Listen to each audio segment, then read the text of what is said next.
Welcome back to Rumi Gold, where quiet mastery begins. What if stillness was the strongest stance you could take? What if everything you keep pushing for is already looking for you? What if power isn't about how loud you get, but how light you hold your breath? What if real wealth isn't out there, but resting exactly where you are? And what if the most radical move you could make is simply to not move at all? Today we explore divine inaction, not as a tactic, but as a truth. Let's sit here, right where you are. No need to arrange yourself. No need to fix your posture or soften your breathing. Trust the ground you're on. Notice how the room wraps around you, the hum of something quiet. Maybe there's the distant sound of a fridge, the gentle drift of a clock's second hand, the slow rise and fall of your chest as air enters and leaves. No effort, just rhythm. Sometimes, when the sun hits the window just right, or a draft slips across your cheek, you remember. You don't have to do anything. Life breathes you the same way water moves around a stone. Today, I invite you to locate that ease. Just for these few minutes, let yourself stop. There's nothing urgent to solve. Let that land. Where in your life have you been running that marathon you never meant to register for? Who taught you to sprint after every opportunity just because it knocks loudest? When was the last time you mistook exhaustion for meaning? When being tired felt like proof you mattered? I've seen what happens when you hand over your quiet for the world's volume. It's subtle at first. You replace morning silence with a flood of notifications. You start measuring your value by what you produce before noon. By Friday, the edges of your soul fray. You're wired, but hollow. You find yourself reaching for caffeine, chasing a feeling that never quite settles. The more you chase, the more you forget what ease even feels like. There's nothing to prove. Take a moment and notice what's gripping inside you. That pull to check something, reply to someone, fill the space. It's an old habit. The belief that you must be in motion to be alive. That if you aren't calling, crafting, striving, you'll fall behind. The promise of growth was good, but it was incomplete. Somewhere, a deeper wisdom watches all the movement. It knows not every fire has to be stoked. Sometimes the answer comes when you put the tools down. Sometimes the richest day is the one where nothing gets done, except you being true to yourself. You already know this, baby. You're holding the memory of a time you tried less, and everything clicked. Work flowed. Your voice was clear. People trusted your silence more than your promises. Or you recall an evening after the storm. Windows fogged from the rain, dinner untouched, and nobody asking for more of your time. Just the sacred blankness of doing nothing, and slowly feeling more whole. Let that breathe. This isn't permission to quit. It's not an excuse or an argument. It's the invitation to let life show up without you forcing its hand. Just as a farmer lets a field lie fallow, trusting the earth to replenish, or a craftsman steps back to see what emerges when his hands are still. You are allowed to pause. You are allowed to realize that rest isn't the opposite of progress. Inaction, when rooted in clarity, is alignment in its purest form. That's the difference between lazy and luminous. Action without rush is still action. Stillness can be the most decisive move you'll ever make. There's something here. Stay with it. Notice what's arising now. Maybe resistance, maybe discomfort, maybe a quiet longing for more of this. A life measured in breath, not in checklists. The world may tell you to fear empty space, to fill it quick, to ride deadlines like waves. But I'm asking you to be the stone in the river. Let things move around you without losing your center. Don't race the clock. The clock follows you. Wealth, true inner wealth, is the ability to remain unmoved. When everything around you shouts for motion, that's the discipline. And you already know how to begin. You already sense the quiet power that's been waiting. Breathe it in. Nothing to add, nothing to subtract. That's the way of quiet mastery. That's the invitation. Let that echo. Listen for a moment. How long have you been measuring your value by the weight of your workload? By how many tabs are open on your browser? How many pings, rings, and tasks pressed into your day? Who told you that a man's worth rises and falls by how exhausted he feels at sundown? Why do we trust the noise, but question the quiet? Let yourself notice. A culture addicted to busyness, where the hustle is holy and silence feels suspicious, where being still is mistaken for falling behind. Nobody taught us to rest without guilt. Nobody showed us that doing nothing could be an act of courage. In our world, if you pause, you're pressed to explain yourself, to justify a comfort that always seems indulgent. Building a life like this feels less like architecture, more like patchwork. Rooms half finished, projects crowding the hallway, never settling. Quiet seems dangerous. Stillness looks like weakness. You've been rewarded for moving and moving and moving, but where does it lead? Let that echo. If I were to hand you a blank hour right now, no noise, no calls, not a single thing to fix, would you meet it with relief or resistance? Just notice. No need to judge what is here. It's the drilling in your chest the moment you close your laptop on a Wednesday afternoon. It's the restlessness in your jaw when the weekend goes to quiet. It's the phantom reach for your phone before bed, half hoping for some new emergency to remind you that you matter. We've all built lives shaped by this invisible code. Busy is worthy. More is safe. Stillness is suspect. Listen to the room you're in right now. Notice how the walls don't push in. Notice how the floor doesn't demand you do more to stand here. Silent rooms, true rooms, decide you to belong just as you are. But the world outside, the moment you step back onto that digital street, there's pressure in the air. Prove it, earn it, show us. Think about hands, calloused, overworked, praised for scars.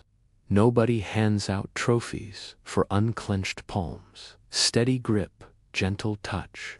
But what kind of craftsman hammers day and night, never pausing to see if the foundation is level?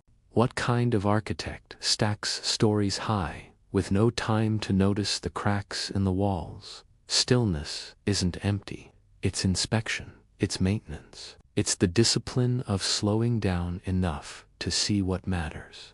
Let that land. So much of our anxiety isn't from too little effort, but from constantly striving in 12 directions at once. The body is moving. The mind is clenched. The heart is hanging on by a thread because stopping feels like losing. But you already know this. If you sit quietly for even 5 minutes, notice how the nervous system protests. A flood of unfinished business. It whispers, you should be, you could be, you have to. Yet, nothing falls apart in those 5 minutes. The world outside waits. This isn't about being lazy. It's about seeing the invisible cage. It's about meeting the engine of proving, not by trying to silence it, but by listening, gently, without running. It takes practice to befriend what you avoid. That's the discipline. Breathe. and see yourself in a chair, far from your work, phone out of reach. Feel the urge to stand, to scroll, to fix or fill the silence. Notice it come and go like a wave beneath your ribs. No judgment, just awareness of the body wanting to escape its own space. Let that sensation live for a few minutes. Ask, who am I, with nothing to prove? What if nothing urgent needs me for a while? There's no dramatic awakening here. Just brick by brick, a new room gets built, one where you can rest without fear. Every time you choose to pause, even if you don't feel ready, you train the mind that stillness is safe. Each breath is another seed planted in different soil, a place where worth is not something you earn, but something you recognize, quietly, again and again. This isn't about motivation. This is the foundation that holds everything else. The nervous system, starved for rest, learns to settle, not by being talked down, but by being given the experience of safety. The body only believes what you show it, day after quiet day. You are not a sum of your struggle. You are not more valuable because you outran yourself. No man ever built a sanctuary by swinging a hammer forever. Eventually, he remembers to sit, to look, to trust the walls, to hold. And when you do rest, when you resist the urge to rush, notice what remains. Notice the self that was never conditional. Let that echo, visible cage. It's about meeting the engine of proving, not by trying to silence it, but by listening, gently, without running. It takes practice to befriend what you avoid. That's the discipline. Breathe, and see yourself in a chair, far from your work, phone out of reach. Feel the urge to stand, to scroll, to fix or fill the silence. Notice it come and go like a wave beneath your ribs. No judgment, just awareness of the body wanting to escape its own space. Let that sensation live for a few minutes. Ask, who am I, with nothing to prove? What if nothing urgent needs me for a while? There's no dramatic awakening here. Just brick by brick, a new room gets built, one where you can rest without fear. Every time you choose to pause, even if you don't feel ready, you train the mind that stillness is safe. Each breath is another seed planted in different soil, a place where worth is not something you earn, but something you recognize, quietly, again and again. This isn't about motivation. This is the foundation that holds everything else. The nervous system, starved for rest, learns to settle, not by being talked down, but by being given the experience of safety. The body only believes what you show it, day after quiet day. You are not a sum of your struggle. You are not more valuable because you outran yourself. No man ever built a sanctuary by swinging a hammer forever. Eventually, he remembers to sit, to look, to trust the walls, to hold. And when you do rest, when you resist the urge to rush, notice what remains. Notice the self that was never conditional. Let that echo. What if stillness isn't the absence of power, but its deepest well? What if doing nothing is the birthplace of everything? What if the greatest magnet in your life is the quiet you carry when you stop forcing results? What if being receptive is not passivity, but partnership with the deepest laws of the universe? What if the world was built, not in motion, but in the silence before sound?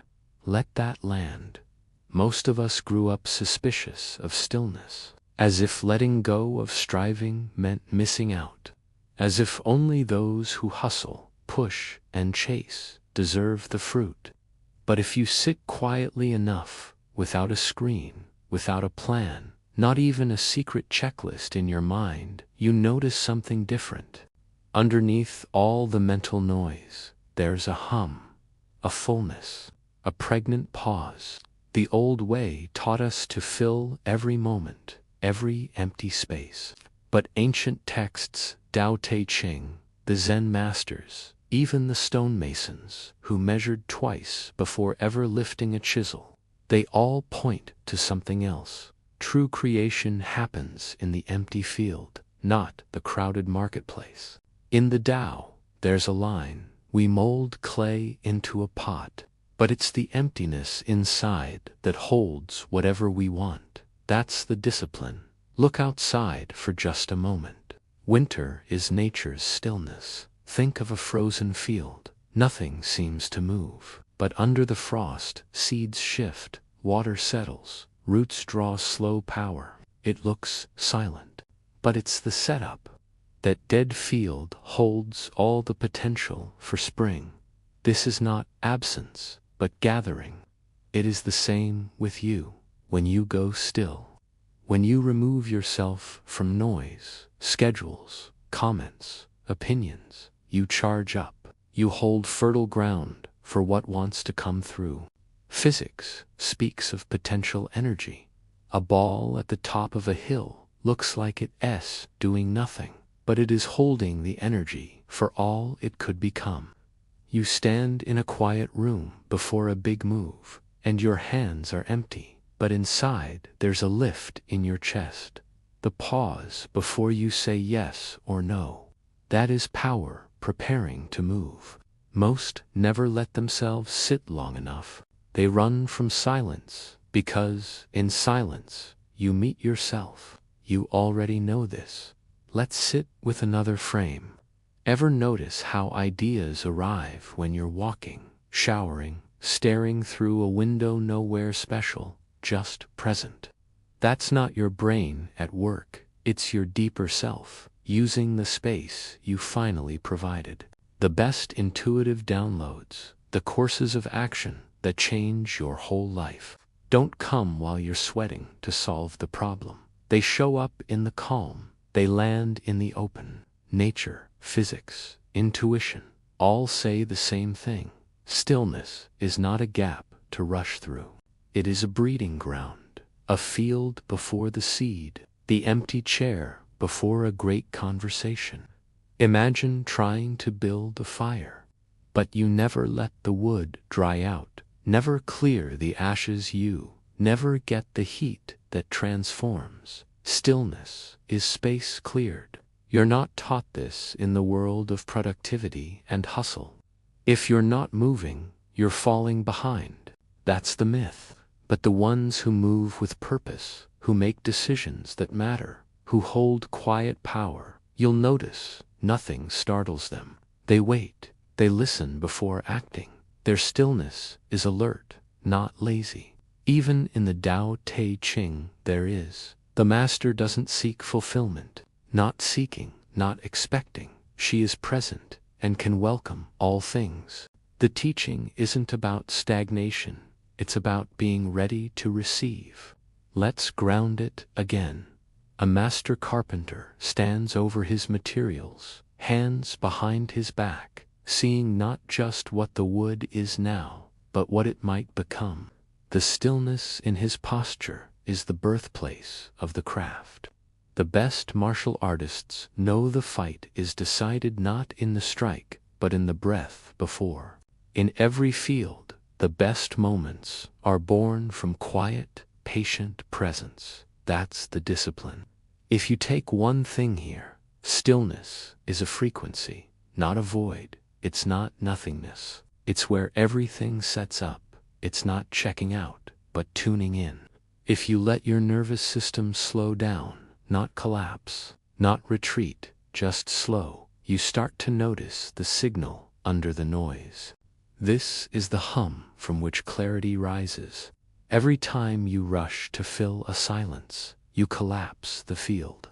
Every time you bypass a pause, you forfeit possibility. Imagine a call and response to life. Stillness is the moment you listen fully before replying. You can cultivate this, not by adding more, just by removing. You do it every time you give yourself 10 minutes at the start of the day with just your breath. Every time you step outside to watch the sun, no phone, just sky. Every time you finish a task and let yourself linger in what came up before running to the next. That's not passivity, it's presence. The world will call you lazy, but the deepest wisdom every master craftsman, every true sage, every leader worth following knows. True power doesn't rush. Stillness collects, aligns, and calls in what wants to grow. Let it echo. You don't need to perform this truth. You don't need to advertise your calm. Just live it a little deeper each day. Find the hum behind your own thoughts. Most of the world is addicted to movement, pushing, strategizing, endlessly doing. The fear is always there. If you stop for 1 second, you'll fall behind, lose your edge, be exposed as undisciplined. But what if that story isn't the truth for you anymore? What if letting go is not failure, but intelligence? What if there's a difference between being lazy and being aligned? There's a reason even the cleanest clock needs winding down. A reason why a field is more fertile after leaving it alone for a season. Doing nothing can be the most courageous, clear thing you ever allow yourself. It doesn't have to look like meditation or retreat. Sometimes it's just not picking up the phone, not forcing the conversation, not launching when you already feel resistance in your bones. Surfing is a practice in this. You don't paddle for every wave. You wait, you look, you listen for the real swell, not the splash. Chasing every ripple will break your back and leave you gasping. But you watch the horizon.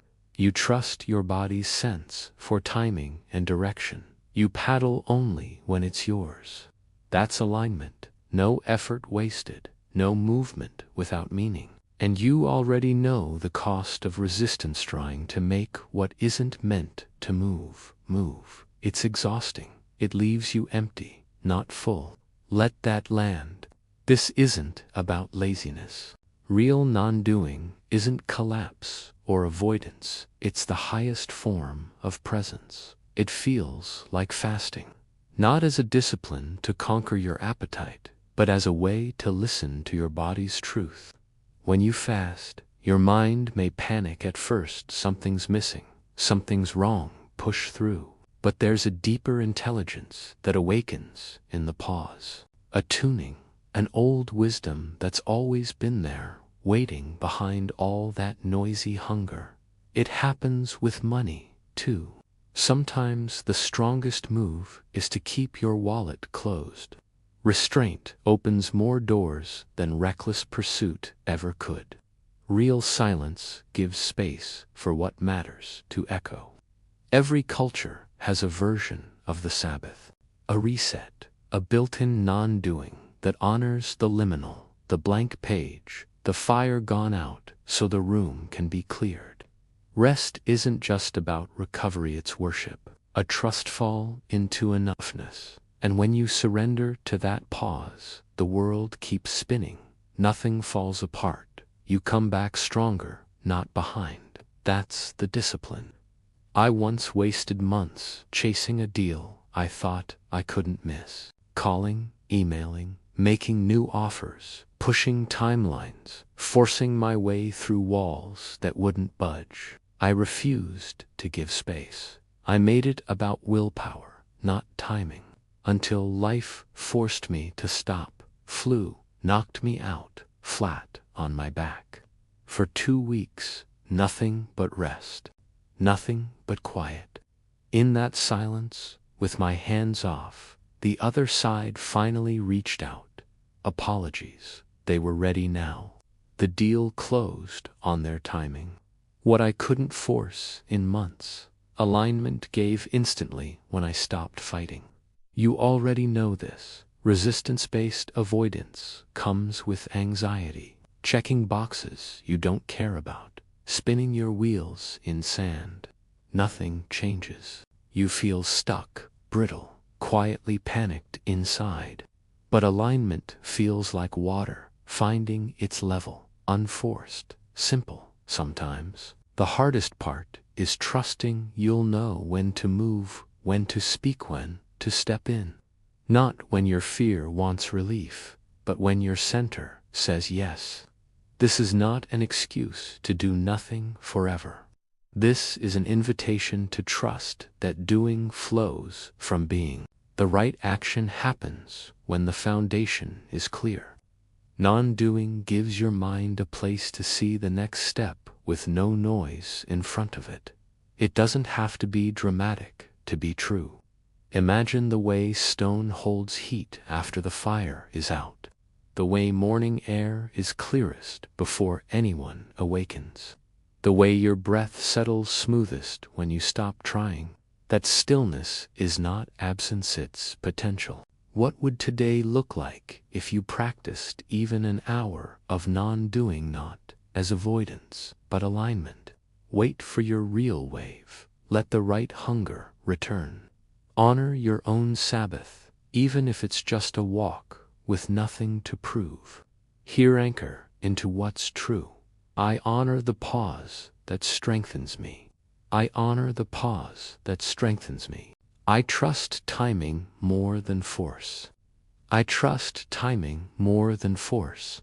I move only when my center says yes. I move only when my center says yes. I let rest restore my power. I let rest restore my power. I am not late, my moment finds me. I am not late, my moment finds me. My value is not measured in motion. My value is not measured in motion. I let go without guilt or fear. I let go without guilt or fear. I choose alignment over ambition. I choose alignment over ambition. I lead from clarity. I lead from clarity. I lead from clarity. There's a moment between asking and receiving. A moment between the intention you set and the reality you get to live. Most don't notice it. Most try to squeeze the gap shut with more doing, more forcing, more checking, refreshing the inbox, tightening the grip, holding their breath, like maybe the universe will deliver if you just stare longer at the clock. But the wisest ones, they let a softer game begin, not giving up, but giving way, having the spine to act, but the soul to loosen, to push when it's called for, and to respect the invisible hands that finish the work you started. That's surrender. Not a trick, not a tactic, a holy discipline where your ego steps back and something larger can take the lead. You build the fire in the morning, but you can't rush the sun to rise. The act is yours. The outcome isn't. That's the bridge. It isn't passivity. It's trust, moving in the world, wearing your body, speaking in your voice. Trust that lets you send the email and lets you stop staring at your phone. Trust that applies for the job, then lives with the door open instead of rattling the handle all night. Spiritual bypassing, on the other hand, that's a kind of escape. You pretend you're above needing or trying or desiring. You withdraw before the game even starts. It looks calm, but underneath you avoiding disappointment, protecting yourself from loss, calling it serenity when it's really avoidance. True surrender is clean. It's a lived yes. You take the step you can take, and then you wait. Not hiding, not controlling. Present. There's nothing lazy about it. No man builds a house by ignoring the plans. No one grows a garden by refusing to plant. You already know this. Think about the last time you finally let go of an outcome. Really let it rest. Maybe it was the email you sent weeks ago, and you stopped checking it every day. Maybe it was a job application, and you dropped the attachment. Suddenly, a ping, weeks later, or an offer comes through, the one you stopped obsessing over. That's not magic, that's alignment. It's allowed to be ordinary.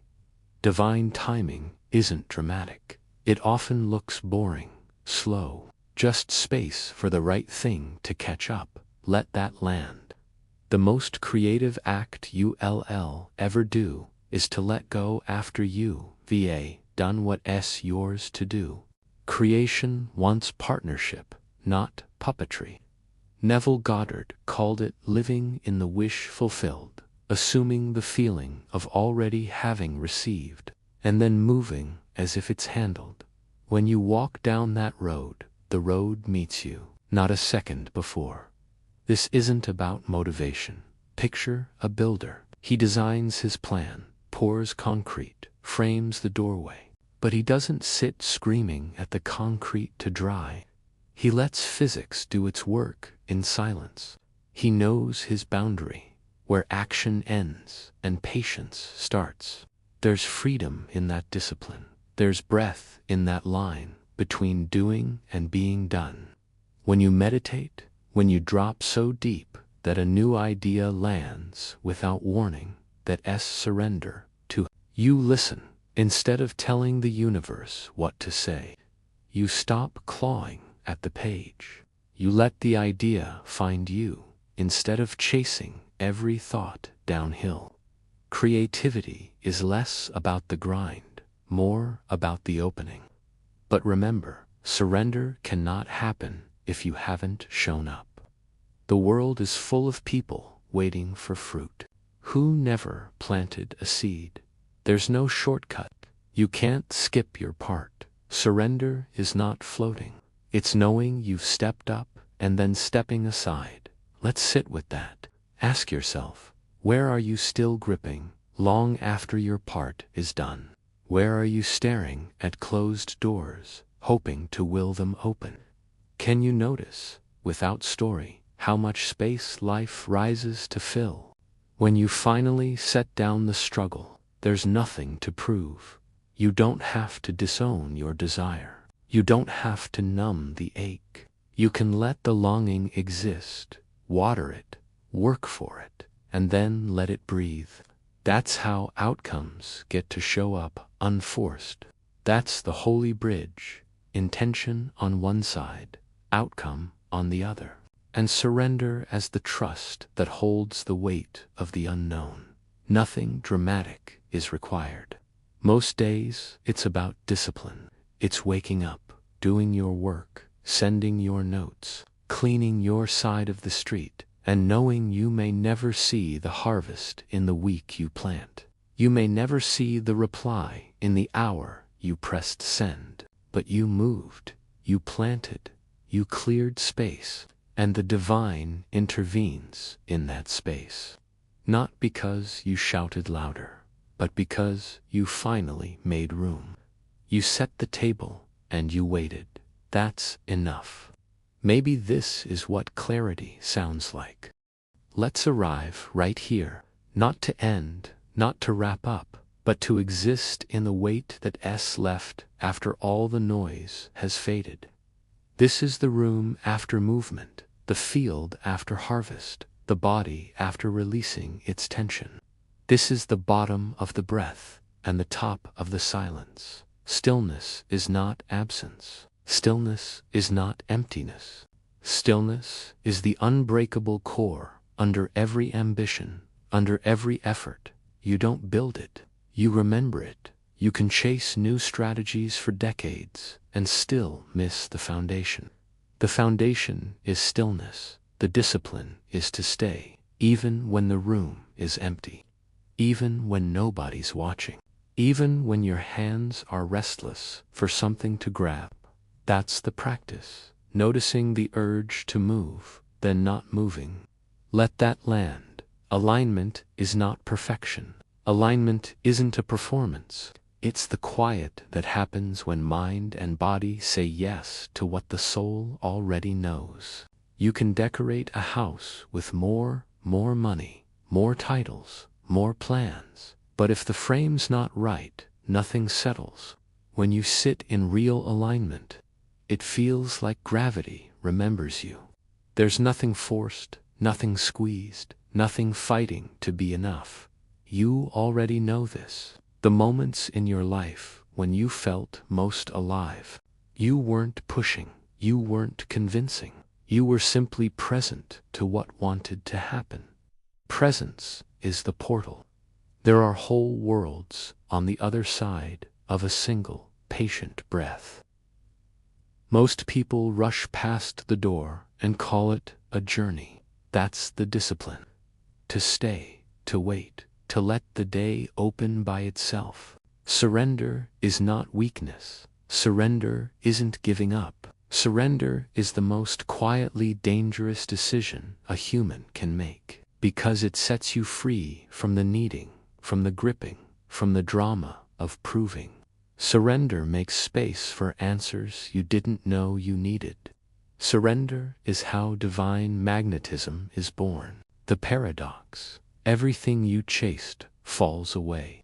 Everything real begins arriving.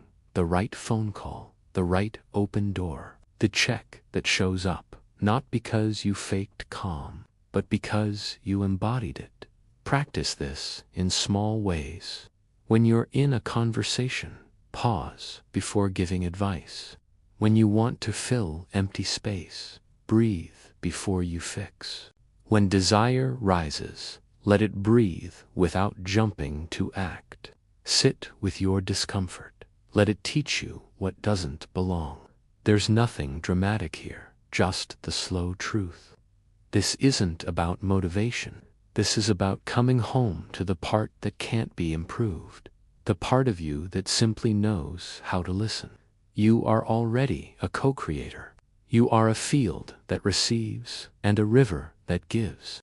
You don't have to squeeze your soul for results. You don't have to wring your mind for genius. Gravity is honest. Presence is enough. Silence is revealing. There's nothing to prove. Let the world keep running. Let the market chase. Let the opinion mill turn. You can let it pass right by. That is a kind of silent superpower. That is sovereignty. Maybe today is the day you don't react first. Maybe this is the morning you notice how the light lands on your floor. Maybe today you let your hunger breathe before you feed it, whether that hunger is for food, attention, or approval. That's the new paradigm. Manifestation without the drama, allowing without collapse. The practice can be simple. Try this now. Sit wherever you are, both feet flat, hands open. Breathe in for 4, 3, 2, 1. Hold 4, 4, 3, 2, 1.